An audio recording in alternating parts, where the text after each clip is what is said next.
Hi, good day, good afternoon, good evening, depending on where you are in the world. Welcome to this new webinar on the transmission lines and SVC. So again, tonight tonight for us, I will have my colleague Gonzalo Mora helping me answering your questions and relaying the questions if they are of general interest. Good evening, Gonzalo. Good evening, Christian, and good morning for the South Pacific and Asia. Welcome back to our webinars. So yes, I'm going to be helping this day with the chats and the questions. So please don't hesitate to ask anything. I will try to answer all the questions, and if I don't have the right answer, I will just pass it to Christian. Welcome again, and Christian, we may start. Thank you. So we are expecting quite a bit of people. We have about half of the people online right now. So while we wait for the other people to join us, I will just ask you a couple of questions through polls so I can orient my presentation. So first, I will ask you if you are familiar with the concept of voltage regulation on transmission lines.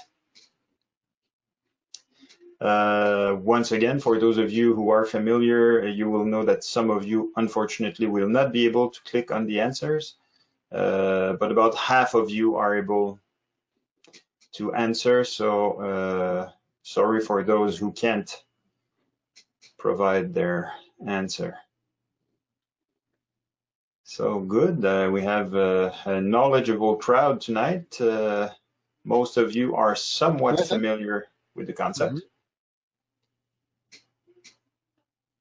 So that's good. I will be able then to, and the rest is totally familiar, so I will be able to go quickly over the topic and jump more quickly in the hands-on part of the presentation. Perfect. So thank you for answering. Still some people are voting. Oh, 70% of you were able to vote. I think that's a record tonight. Oh, yeah. Super, thank you. And then I will provide you with the next question, which is about the second topic of today, which is the Static Var Compensator technology. So I would like to know who of you are familiar with the concept. Probably less. It's a newer technology.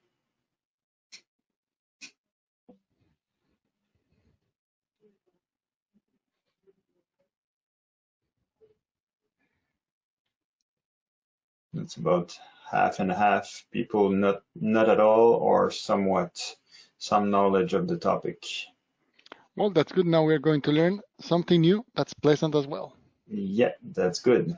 So I will go quickly over the first part about the transmission lines, and then we will be able to spend more time on SVC. You will see that the way the presentation is, thank you for answering. I will now close the poll. So you will see that tonight the presentation is divided in two parts. So the first part will be on voltage regulation on transmission lines, and the second part will be on SVC. And the two will be separated by a video because, in fact, for this presentation, since the equipment required to do the exercise could not be brought home because they required three-phase power and they are too big, we had to go to our office to record on the official equipment, and then we present the hands-on part through two videos, so one on transmission lines and one on SVC. But the commentary, everything about theory will be done verbally live. So let's now start. Where are we in terms of attendees? Yeah, that's good. So we'll now start with the first part and the PowerPoint. So by the way, you will find in the handout section again the PowerPoints I will be using in this presentation. So please download it if you want.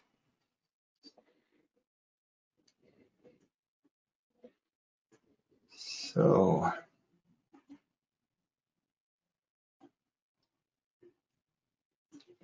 transmission lines and SVC. So I just told you verbally it will be about 15 minutes of presentation on this, 15 minutes of video, then another 15 minutes on SVC, another 15 minutes of video, something like that, with some time for questions and answers, of course, as usual. So first of all, transmission lines. So the main purpose of transmission lines, of course, is to transfer electrical power from where it is generated, usually a power generating station, be it thermal, nuclear, hydropower, as we can see here. Then to send it on the transmission lines, we will upscale the voltage that comes out from the generators, because we want to have as high a voltage as possible, because it will reduce the current for the same amount of power, and thus it will reduce the copper losses in the wires. So we want to have as high a voltage as possible. So we'll step it up to a really high voltage in the 100K range. Then it will be sent on the transmission network to be stepped down at the other end when it reaches the substation that will feed the various industries and homes at the other end.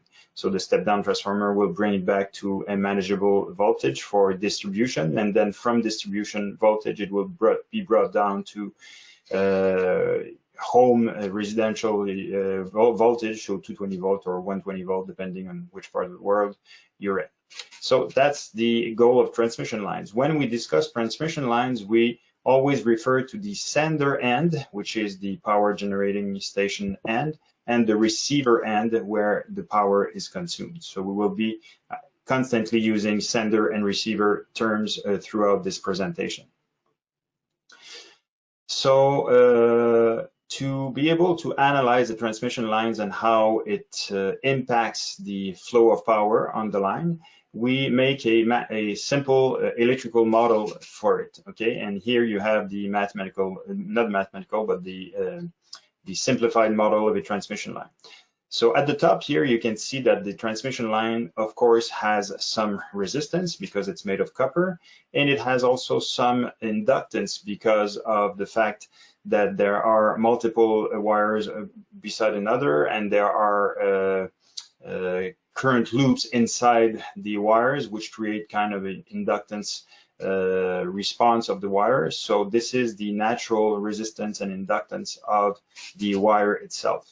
And on top of that, since a transmission line is made of a conductor and it runs above the ground, which is also a conductor, then and between the two is a dielectric, so a isolator, the air. So we have a capacitor of some sort between the transmission lines and the ground. So that's why we need to integrate in our model here, our model circuit, a capacitor.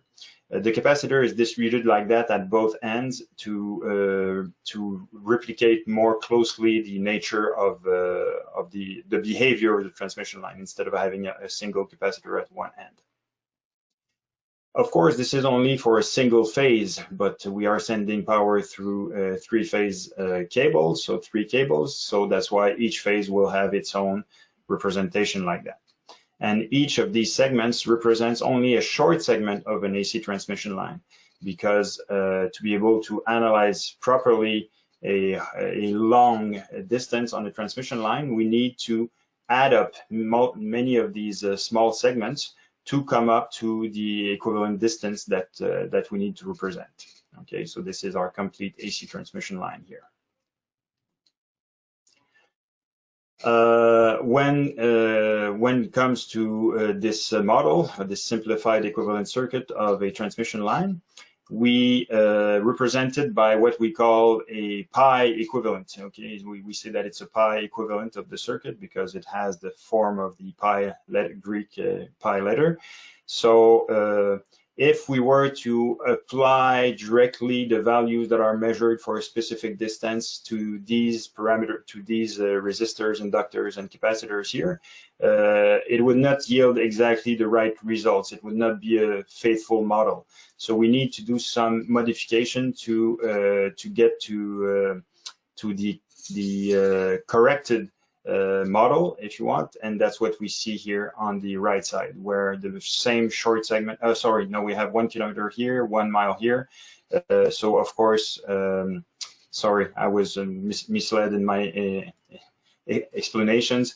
I do not present the corrected pi equivalent circuit here. So simply what we are presenting here are typical values for 1 kilometer or 1 mile of transmission lines. So you can see really low resistance, an inductance which is 10 times as big, and then our capacitors here. So this is for 1 kilometer and then for 1 mile. So as you can see, as the distance increase, the capacitance decreases, but of course the resistance and inductance increases.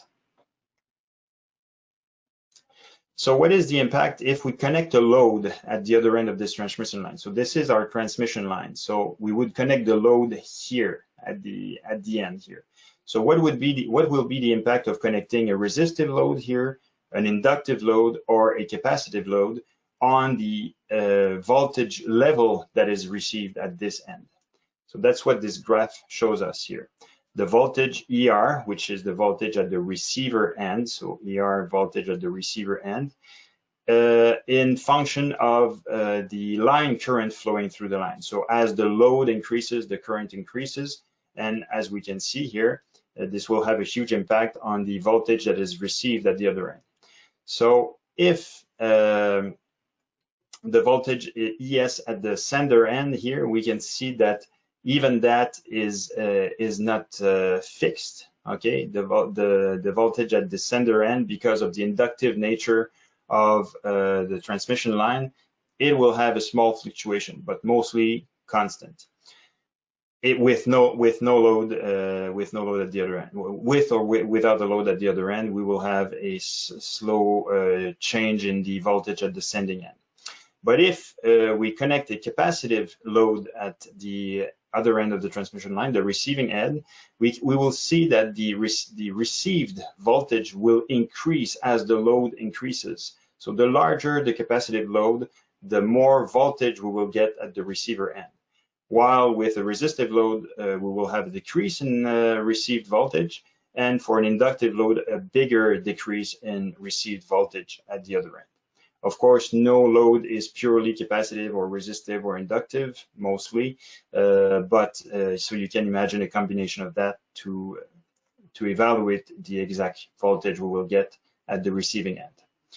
And here we have a small mathematical presentation to understand why that is. Okay, so here we represent our transmission line with a really simplified version, just the inductance. Okay.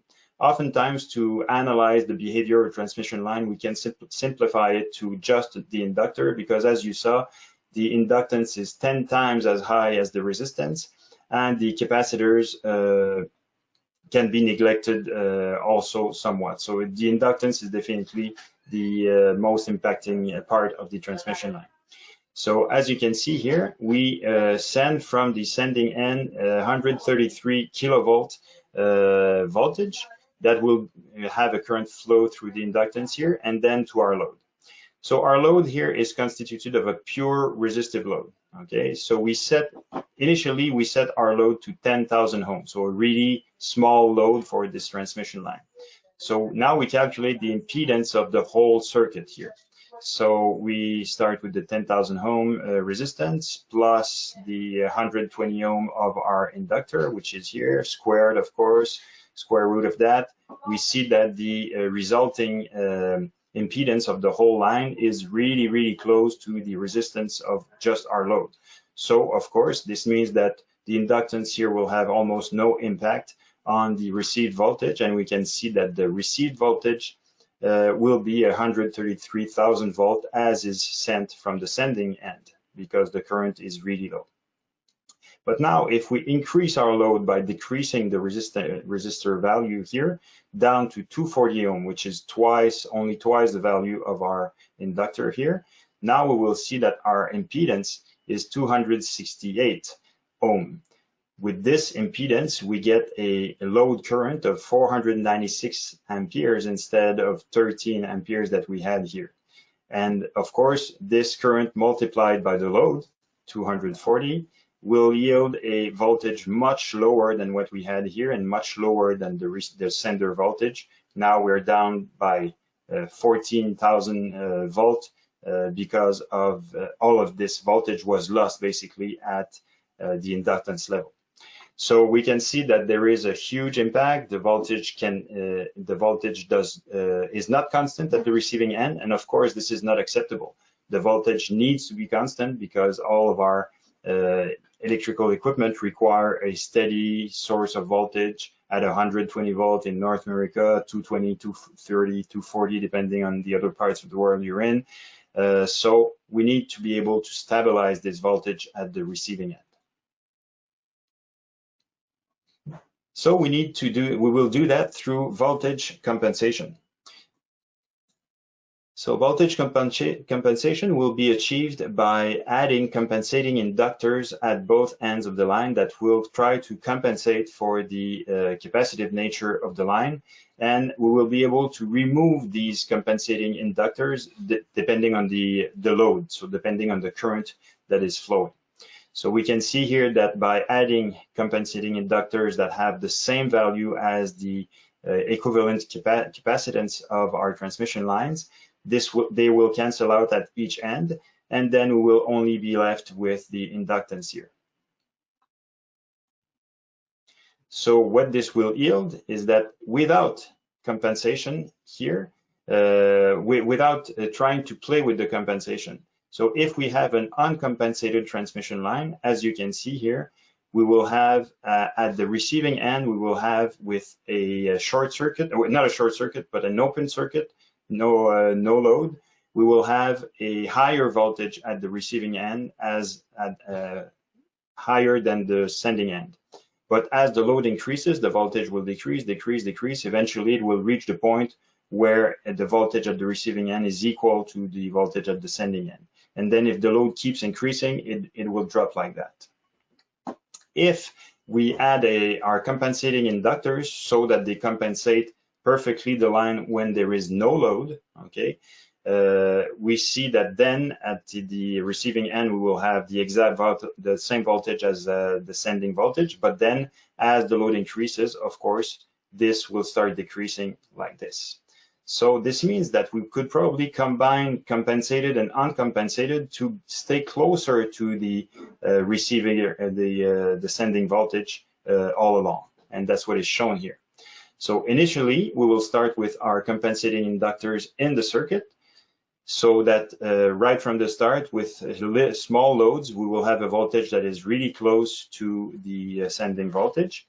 And then when the voltage has dropped at the receiving end to a value that we consider too low, then we will remove the compensating inductors. The voltage will drop back up to the uncompensated curve here, and then we will be able to keep increasing the load and this way coming down low, we can go farther on the voltage being close to the 120 volt, or sorry, the sending voltage here, before it gets too low, before it gets below the minimal voltage limit. So by using a single inductor, we can achieve that. So you can, of course, imagine that if we were using multiple inductors of multiple values, we could have multiple of these steps here, like this, going down and then step up, going down and then step up, going down, so we can stay longer at the sending voltage at the receiving end. So before showing you the video, the hands-on part of the exercise, here you have a quick image of what these compensating inductors look like in real life. This is typical, and we don't see a human here, but the human would be about that high here. So this gives you an idea of the size of the thing. And this is only, of course, one bank of three-phase inductors. You would have multiple of these banks to be able to adjust properly. So before we present the video, any questions, Gonzalo? No, we have some questions that I already answered, especially administrative questions and everything going right here. So we can proceed with the video. Perfect, thank you. So I will now show you the first video.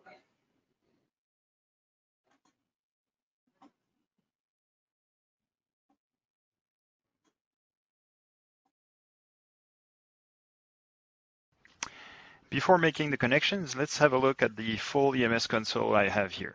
So over the last few weeks in our webinars, you were introduced to our LVSIM-EMS virtual console, which reproduces in the virtual environment this console.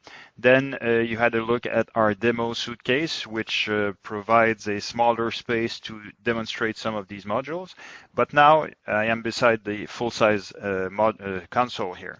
So as you can see, you will recognize many of these modules from LVSIM and the demo suitcase. So we have our power supply here with our two three-phase outputs, one fixed, one variable, two DC outputs, one fixed, one variable. Our data acquisition module that will allow us to collect the voltage and current data and calculate everything else starting from this data. Then we have our load modules on the right side here with the capacitive loads, inductive loads, and resistive loads. And then some of our power electronics module that we will be using later on today. So our power thyristor module, our IGBT module, and finally our SVC reactors, thyristors, switch capacitor module that will be used expressly for the SVC demonstration that we will be doing later. Oh, and finally, last but not least, the three-phase transmission line module here that will allow us to replicate transmission lines of different length and will allow us to test the voltage regulation on a transmission line and why it is so important. So now let's connect our data acquisition module to the computer and power it so we are able to get measurement out of the system. So the data acquisition module is an electronics module. It needs to be powered with 24-volt AC, and that's why we provide you with a 24-volt output on our power supply module here. So I simply connect the other end of this cable to my data acquisition, and now you can see that it is powered. Then I need to connect it through USB to the computer, so I simply connect this USB cable here to my data acquisition module, and the other end of which it's connected to my computer, as you can see. The only thing that we need to do now is launch the software that will allow us to communicate with the data acquisition module, which is our LVDAC-EMS software here. So as you will see, the first thing that the software does is that it checks on the internet if there is a newer version of the software available. It's the case right now, so I am warned about that and I can update it whenever it suits me. Then the software allows me to run either in connected mode or demo mode. Since I am connected to our equipment right now, I want to run in connected mode, of course, to get real experimental data. Finally, the software tells me that it has found a module connected to the computer and that we are ready to go. So clicking OK will bring up the interface of the software that you should now recognize, through which we will be able to set up our meters and other measuring instruments to be able to record and observe all the experimental data. Let's now see how we can connect all this following the circuit diagram. So the circuit diagram has the source connected to the inductor of the transmission lines, ammeter I1 through 3 banks of resistors here back to the source, and then we have multiple components connected in parallel: voltmeters, capacitors, inductors, and another voltmeter. So leaving the source here, one phase of the power supply, we go up to the first capacitor here. From this capacitor, we go to the transmission line module, where we need to set the value to 120 ohm, like this with the knob. Out of the transmission line, we go to the second capacitor here, but also go to the parallel compensating inductor here. And also out of this, we go to ammeter I1 here, as you can see. From this ammeter, we go to the resistive loads. We have the 3 banks, one of which is connected in series with the other 2 that are in parallel here. And then finally, out of these resistors, we go back to the neutral of the source that is shared also by this inductor, this capacitor, and this capacitor back to the neutral of the source. So the only thing we miss are the 2 voltmeters. E1 is currently connected between the output of I1 and the neutral of the source, and E2 is connected to the single phase of our power supply and the neutral also of the source. The only thing that we need to do is make sure that our components are all set to the appropriate values. So as you can see here in our table, we have for 120 volt 60 hertz system, which is the North American version I have here, we have the value of the inductor in the transmission line module set to 120 ohm, which I did earlier. We have the 2 capacitors that must be set to 1200 ohm by flipping these 2 switches up. The inductor that must also be set to 1200 ohm, again switching this switch up, and finally our load, which should be infinite initially, so meaning that all switches should be in the down position, which we have now. Good, we're now ready to go. Okay, so now let's power up the system to take some measurements. As you can see in the software here, I have configured the meters to display all the experimental data that I need.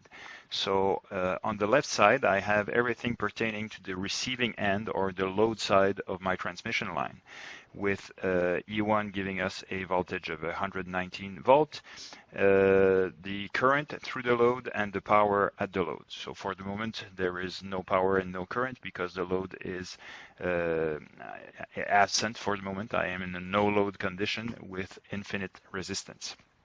On the sending side or source side, I have, as you can see, the same voltage as on the receiving end. And finally, I have a meter to display the phase shift between the sending and receiving voltage. So before doing the measurements and trying to achieve compensation on our transmission line, let's look at the impact of the load on the voltage at the receiving end. So with no load, we have the same voltage at both ends of our transmission line. But if I start by inserting a small load, like 2400 ohms here, you will see that the voltage barely changed at the receiving end.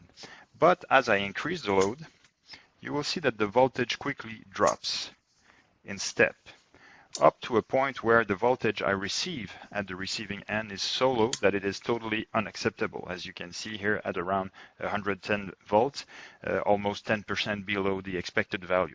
So this is to demonstrate that we definitely need to do compensation to regulate the voltage along our transmission line, especially at the receiving end. So now we will take experimental data that will allow us to trace a graph to better understand what is happening. So to do that, I will bring up our data table tool here that I will configure to record all the data that is currently displayed in my meters. So it's down here. So this data table needs to be configured to record exactly the data you want. And I remind you that you absolutely need to make sure that the data you want to record is currently displayed somewhere in the software. So either in the metering window, the oscilloscope window, or something like that. So if the data is displayed, it can be recorded. So then we go to record settings, and you will see that by default, the data table provides us with the list of meters and data that is currently displayed, and it's already selected for us. So if you want to record everything that is displayed, just click OK, and it will be done. So now we have the 5 columns to record the 5 pieces of experimental data that we are interested in. So let's start with the values that are currently displayed corresponding to a no load condition. So I will just hit the record data button here, and this is recorded for our initial point. Then we will start increasing the load, recording the experimental data at each step. So at this value, at 2400, then 1200 ohms, then constantly decreasing the value of the resistance, so increasing the load.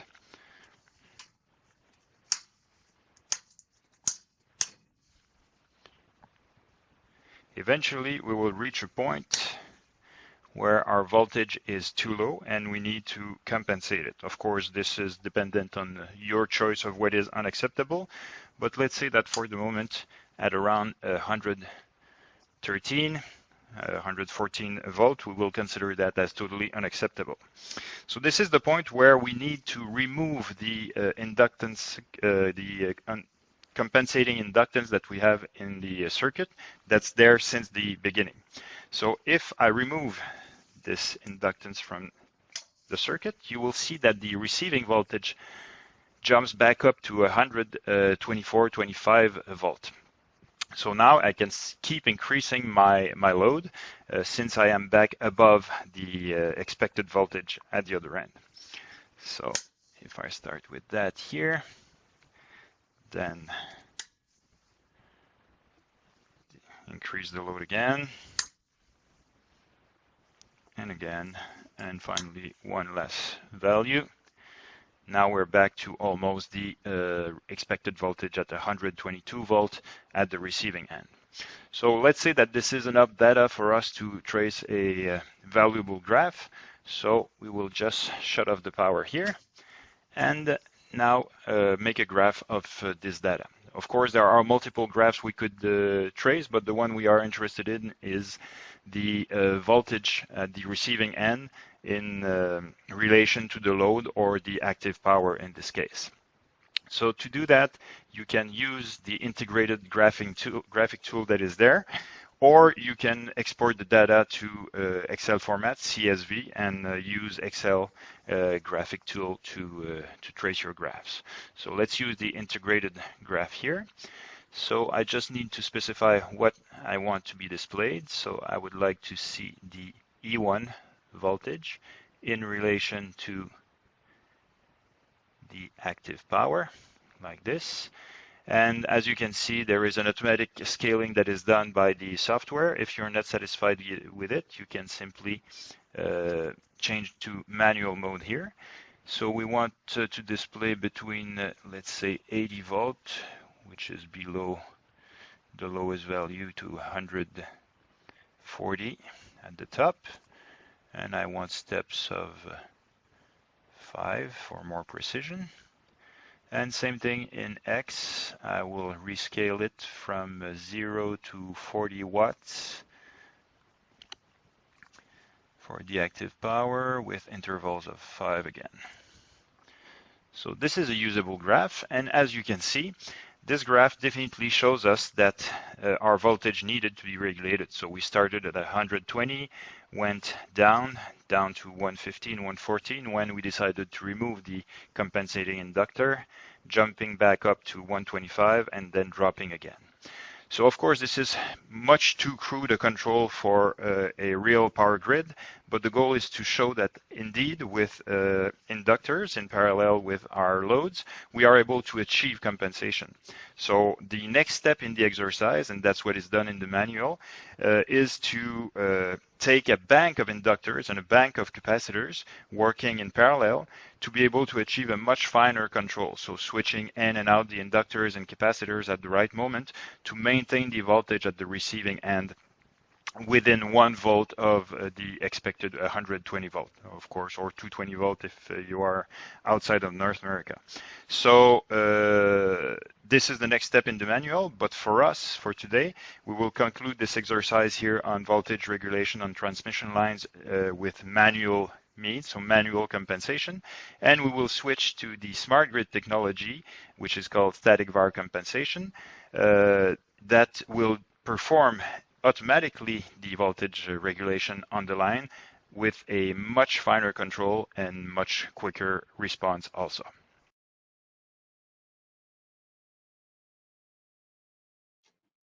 Good. So I hope everybody was able to watch the video properly. Yes, we were able to watch the video. So for our viewers, you may want to close. Oh, exactly. Yeah. Perfect. That's it. So yeah, hopefully no technical problems. You were able to get the image and the sound properly. So are there any questions, Gonzalo? Not yet. I don't see here anything in the chat. Just a request for the link of the video. I thought that the video and all the video of the whole webinar will be sent 24 hours later. So that will be tomorrow. Yes. Yep. Perfect. So yeah, we can, sorry? Yep, we can keep on going. There are some questions here, but I can handle them. Okay.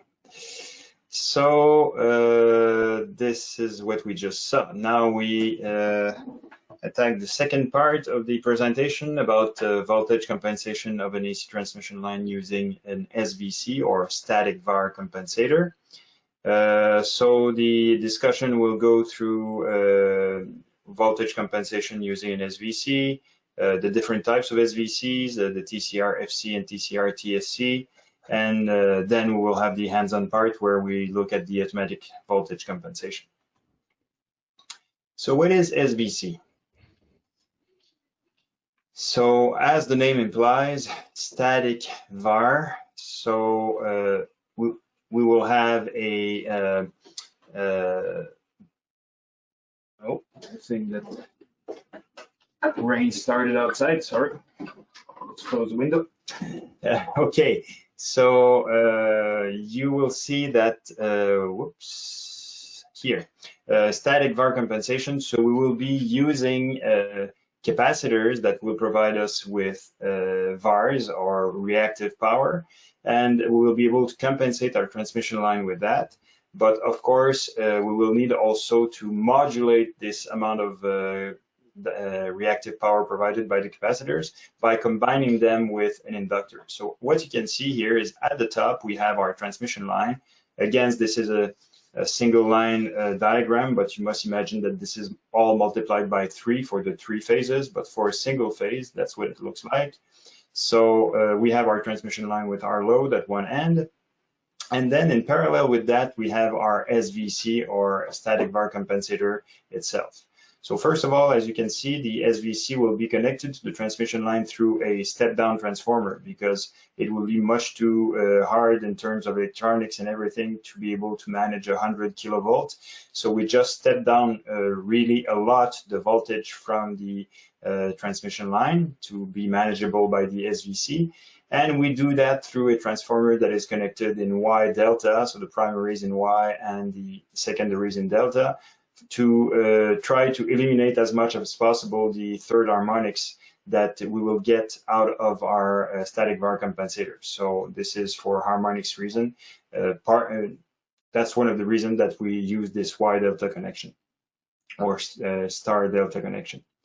Then here we will have in our SVC will be composed, as you can see, of fixed capacitors of in this case, one fixed capacitor of 100 megavar, then 2 switched capacitors of 100 megavar each. So as you can see, these can be inserted or not in the circuit. And finally, a variable inductor that can change from 0 megavar to 120 megavar. So why use a variable inductor combined with capacitors instead of just using variable capacitors? Well, it's simply because technically it's really difficult to produce a reliable variable capacitor. So the capacitors are fixed in nature, and then a variable inductor is really easy to do. So we will just build an inductor that will allow us to compensate or absorb some of the reactive power that is produced by the capacitors. So the two working in tandem will be able to achieve any value of reactive power we need. So of course, in the previous schematic, we were showing a simple switch, but we want that to be controllable electronically. So we want to be able to insert these capacitors electronically. So the way we will do that is that we will connect the thyristor switched capacitors, the switch capacitors through a SSR, here a solid state relay made of thyristors that will allow us to either fully turn on our thyristors to connect the capacitor to the SVC, the rest of the SVC, or switch off completely the thyristor so that the capacitor is cut off from the circuit. So this really acts as a solid state relay here. For the reactor, that's the name we give to the inductor in this technology, the thyristor controlled reactor. So for the inductor, we will also have a pair of thyristors controlling, connecting it to the rest of the circuit, except that these thyristors will not be either on or off. We will continually control the firing angle we send to these thyristors to get the exact amount of current flowing through the inductor to produce the amount of to absorb the amount of reactive power we want. So that, for example, if this is, so if we go back to our circuit here, we had an inductor going from a 0 to 120 megavar. So if this capacitor is on, this capacitor is always on. So with this inductor, I can completely cancel out this capacitor and then even absorb more reactive power than what is provided by this capacitor by going to the full 120. Then if we switch in this capacitor, then we have 200 megavar. This inductor will be able to absorb 120 megavar of this 200. So as you can see, we will be able to have a continuous range of reactive power that we can produce with this SVC. Here is the schematic for the full three-phase. So just showing a small part, because as you can see, this could become really cluttered quickly. So just for the reactor part, the thyristor controlled reactor part. So we see that each reactor or each inductor is connected to a pair of thyristors, and they are connected in a delta pattern like this. And all these thyristors, of course, will receive the same firing signal, the same angle, so that each reactor provides the same amount of reactive power. Finally, a presentation of a actual SVC station here in a substation. So we have multiple parts to this. I won't go into details, but mostly here you can see that these are the TCRs, so the thyristor controlled reactors.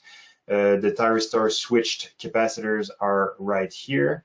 And in the 9 here are the thyristor valves. So these are the inductors, and in this building are the valves or the thyristors controlling the amount of power flowing through these inductors.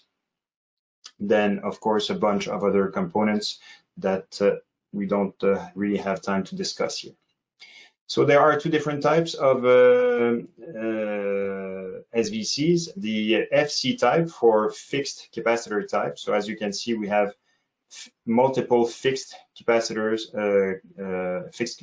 here, and one big TCR here. So I say big because this TCR must be able to compensate most, if not all, of these capacitors. So it has to be 3 times or 2 times the size in VAR, in terms of VARs, as these capacitors here. So this is the drawback of this technology, because it requires a really large inductor. But we will achieve then a control that looks like that. So you can see here that in blue is the line is the amount of reactive power absorbed by the inductor, and we start from this level here with all of our capacitors in the circuit. So we start with a really low level of reactive power here, the SVC supplying reactive power. And then if we want to supply less reactive power, then we will increase the current flowing through our inductors, which will absorb some of this reactive power here, so that eventually we will reach a point where we provide no reactive power at all. And then if we keep increasing the current flowing through our thyristor, we will even absorb more reactive power than what the capacitors can provide. The second technology is the TSC type for thyristor switch capacitors. So as you can see, these are thyristor switch capacitors, so we will be able to insert them in and out depending on if we trigger the thyristors or not. And then with this, we don't have to compensate the full bank of 3 capacitors with our inductor. The inductor must only be able to compensate a single bank, because each bank will be added sequentially. So this will yield something like that. So when the 3 capacitors are in the circuit, then our inductor can change its value like that to compensate up to its maximum. Then we switch out the third bank of capacitor, then we have only 2, we compensate from 2 to 1, then we switch out the second, we have only the one bank of capacitor, we compensate it, and finally when no capacitors are in the circuit, we can absorb more reactive power with our inductor. So this is the circuit that we will be using in the upcoming hands-on exercise. So we will have our power supply providing 3-phase power connected to a 3-phase load, and all of that will be connected in parallel with our SVC, which will be implemented with our SVC module. This is the view from the software that you will see in a moment. And you notice here 3 buttons in this interface: show connections, controller diagram, and show SCADA view. So the show connections button will provide this. So this is for the students to, if they are mixed up and don't know how to connect things, well, of course, this is not easy to read, but still it's better than nothing. They can see that this wire goes from here to here, and this wire goes from there to there. So this is to help them connect the modules together. Then it's possible to, by clicking on the controller diagram, to look at the logic inside that is used inside. So as you can see, we use the Clark's transformation and Park's transformation to come up with the proper value for our line voltage compensation here. That will be compared to the line voltage command to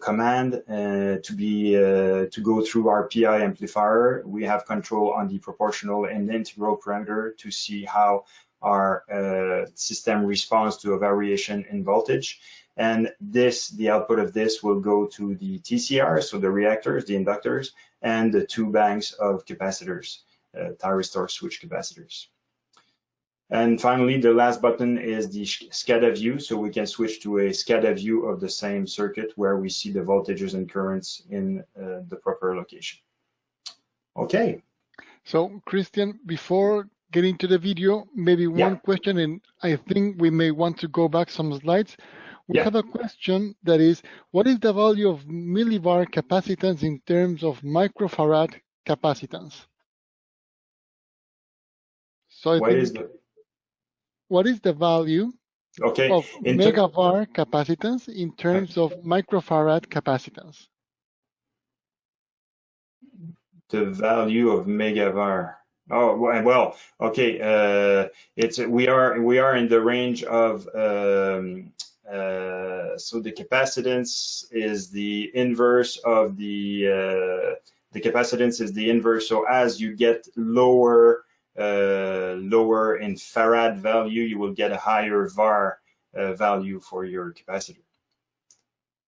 I don't know if that answers the question. I cannot come up with a numeric answer, but as you know, the inductance, the reactance of a capacitor is inversely proportional to its capacitance. So if you want to produce more reactive power, you need to have a lower capacitance. But I wouldn't know in terms of farad what is the value of these capacitors. So I'm sorry, I don't know I usually always work with low power electronics, so I don't know the value of these capacitors that they use in these SVCs.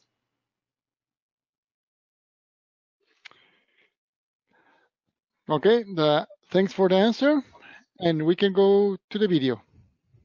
Perfect.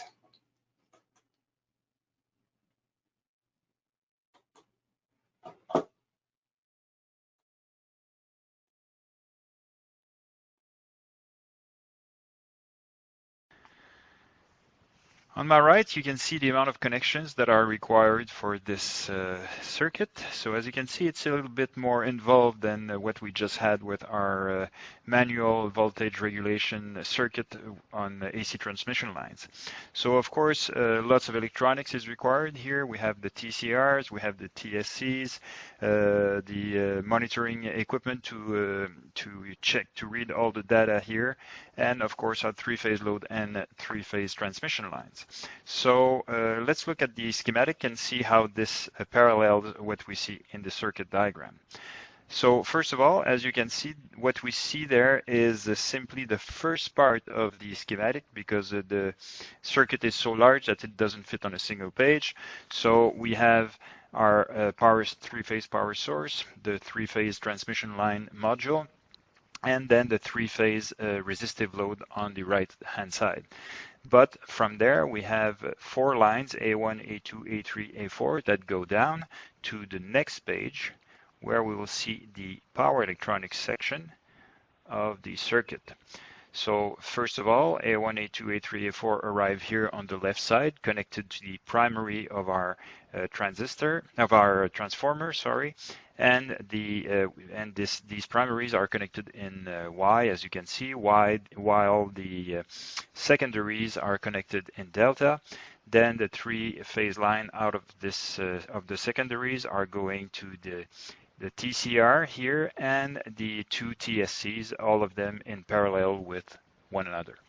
So let's see how this is implemented here on the system. Whoops. So starting with this one here, leaving the power supply, the 3-phase power supply with these 3 blue lines, we go up to the transmission line module here. Out of the transmission line module, we have 1 line that goes to the ammeter and come back here. The other ones are going directly to the 3-phase load here, which are connected in Y, as you can see. And then the other line out of the transmission line, the other 3 lines, are going down to the primaries of the 3-phase transformers that are here. The other end of these primaries are connected in Y, believe me, even if you don't see it here, and that's it. On the secondary side, if we go down to the second part of the schematic, it will be easier for you to follow. So the primaries connected in Y, the secondaries connected in delta. Once again, I assure you that's the case. And then leaving from the secondaries, we have these 3 red wires coming down here to the thyristor module. So the thyristor module, just like our IGBT module, comprises 6 thyristors that can be connected individually or in pairs. That's what we have here. Each pair here is connected to one of these phases out of the secondary of the transformer. The other end of these pairs of thyristors is connected here through these wires here. You can see that they are connected on the left side of the SVC reactor thyristor switched capacitors here.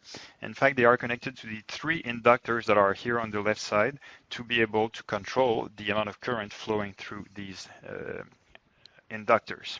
And finally, the 3 pairs of thyristors are also connected, in fact, in parallel with the transformers and in parallel with the TSCs. So we have the 2 TSCs here that are connected here. Finally, of course, the neutral of the source is shared. So the neutral that comes here on this red wire is shared by the primaries of the by the primaries of the transformers and by the resistive load here. That's it for the power connections. Then we have a couple of control connections that are required also. So we need to be able to send a signal to the TSCs here to turn them on or off, or insert them in the circuit or not. And these control signals will come from the data acquisition module here. Digital output 1 and 2 of the data acquisition module will be sent to TSC 1 and 2 here, inputs on our TSC module. And finally, the thyristors, of course, need to be controlled also, and they will receive their triggering signal also from the data acquisition module through this DB9 cable that we already used last week when we presented our choppers and inverter circuits as part of the power electronics course. So this same DB9 cable is used here to send the 6 triggering signals to our thyristors. That's it for the connections. We're ready to start the experiment. Let's now proceed with the experiment and take some measurements. So you will see that I have pre-configured LVDAC here to display all the information I'm interested in. So the two voltages at the source sending and receiving end, the current through the load, and the reactive power exchange between the SVC and the circuit. Our data table is configured also to record E2, I2, the reactive power, the firing angle we send to our thyristors to control the amount of reactive power they consume, and finally the state of our two TSCs, so are they in or out of the circuit. The Static Var Compensator control window here that you have access to through the DAC menu with SVC control here gives us access to the automatic voltage control function that you see here.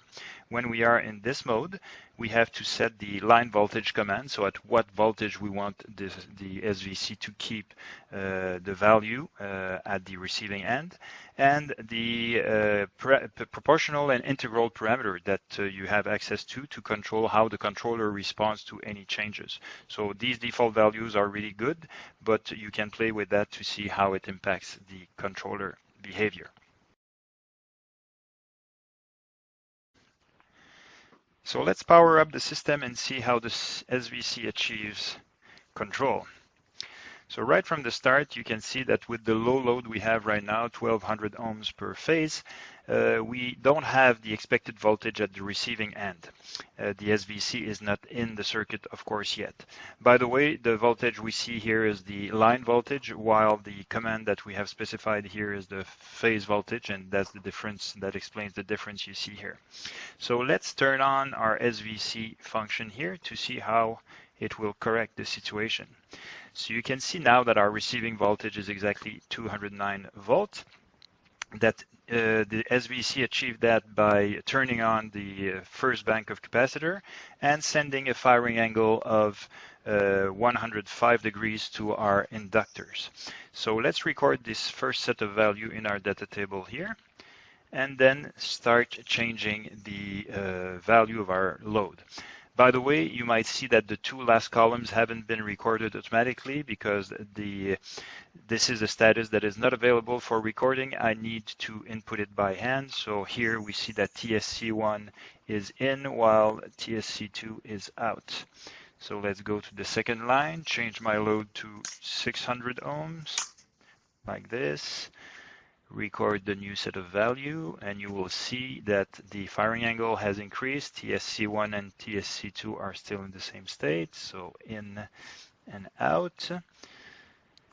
The voltage remains at 209 at the load, so let's go to 400 here. So this will be like this here. So 400 ohms.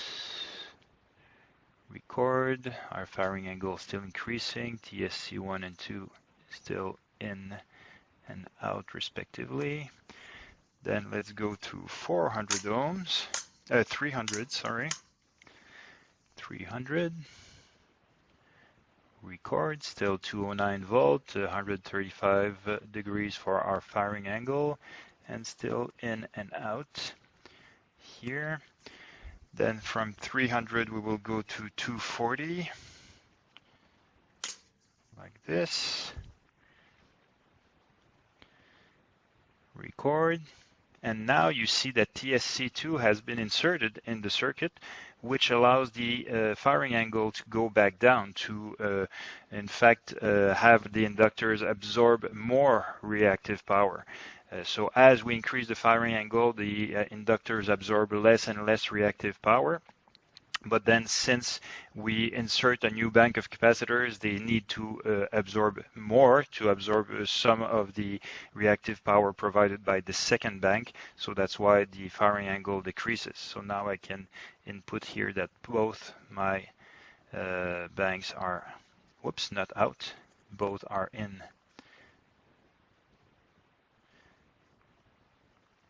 Like this. And finally, one last value. We will go to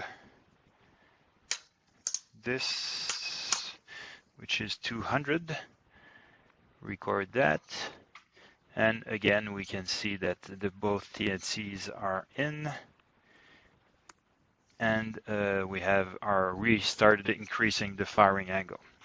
Perfect. So we can see that this behaves exactly as we are expecting, and we can see that the control seems really fast. But how fast exactly is it? Well, let's see that with the oscilloscope. So we will now bring up the oscilloscope and configure it to record a specific event. So let me come back to a load of a specific value here.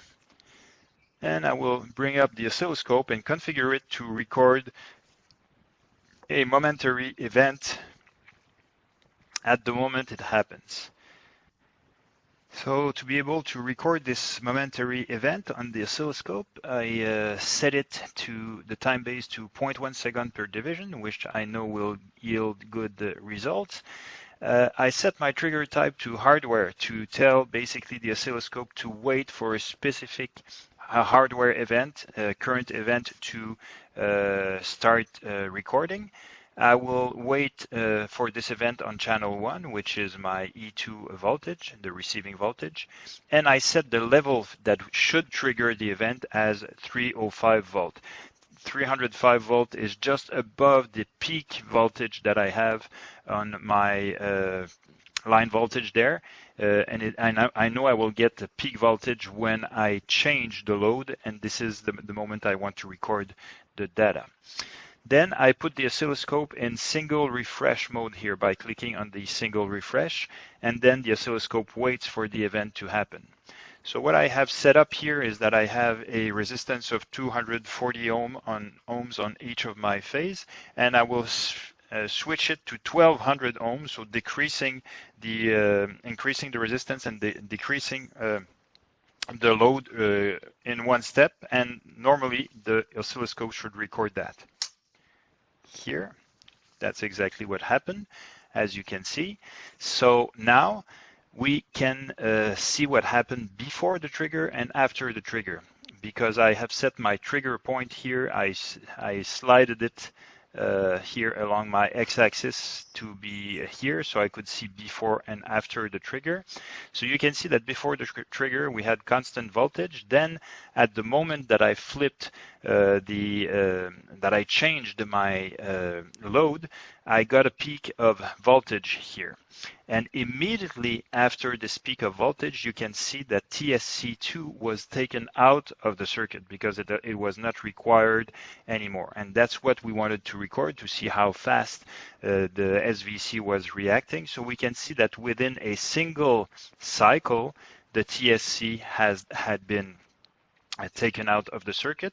And then in the following 3, 4, 5 cycles, the firing angle on the thyristors was adjusted to reach, after 5 or 6 cycles, reach again the voltage that we are expecting, which is 209 volt. So we can see that the SVC is reacting really fast and really precisely, maintaining the voltage at the receiving end within a few volts of the expected voltage, and it does that in a few milliseconds.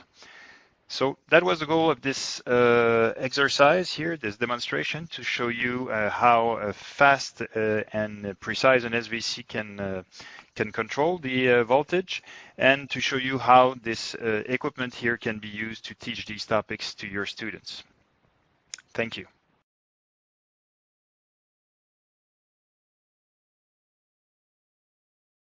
Okay, so sorry we went a bit over time today, this morning, 5 minutes. So do we have any questions, Gonzalo? No, we don't have any questions. Everything is clear. Just 2 messages of giving their thanks. Everything was clear. So super. In my case, I have an answer for the person who asked about the value of these capacitors. While the video was playing, I did some math.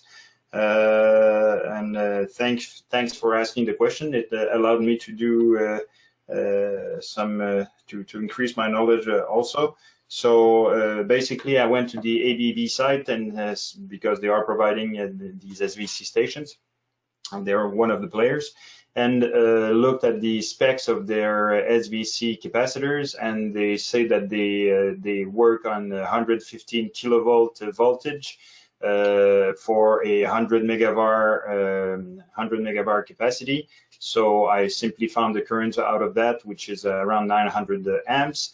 And with this current and the voltage, I was able to find the reactance and then the capacitance of the inductor. So these inductors are around 20 microfarad, okay, 20 microfarad. But of course, they are of huge volume to be able to handle, and huge dielectric space to be able to handle that kind of voltages. But the value, the capacitance value of the capacitors is in the same range as what we're used to in a small electronic circuit. It's just that the power handling capacity of the capacitor is much higher. So hopefully the person was still there to hear the answer. Yes. And just says, thanks, sir. It's a pleasure. So thank you for attending again today, this webinar. Just one last poll, if you're still there, to help us again improve. If you can tell us if this webinar was useful to you, if you could use that with your students. And meanwhile, while you answer, I remind you that next week we will have another topic completely different. And we go, well, completely, somewhat related. We go to our suitcase that we have, which allows teaching VFD, so variable frequency drive, more on the technical side of things, so more about how to use a VFD and how to program it to achieve the results, to get the results we want. So this will be the topic of next week. So please, again, join us for this webinar if it is of interest to you. Thank you. And again, thank you to you, Gonzalo, for joining us tonight. My pleasure. So have a good day or a good evening. Thank you. Bye-bye.